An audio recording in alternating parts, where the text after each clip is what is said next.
Welcome to a Foxy Tech Tips tutorial on changing the units used on the Apple Watch Ultra 2 Depth app.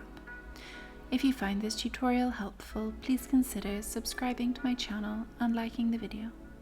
You can switch between measurement units to measure your depth when you dive, as well as the water temperature measurement units. Tap the digital crown to open the app menu.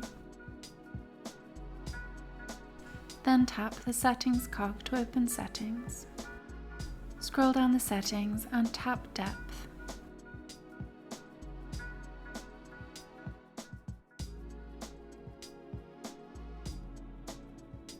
Here you can switch between feet and meters to measure your depth, and Fahrenheit and Celsius to measure the water temperature.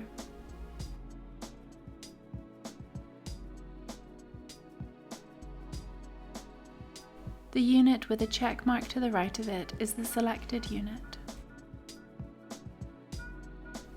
And that draws an end to this tutorial. Please like the video if you found it helpful and subscribe to Foxy Tech Tips for more Apple Watch Ultra tips and tricks.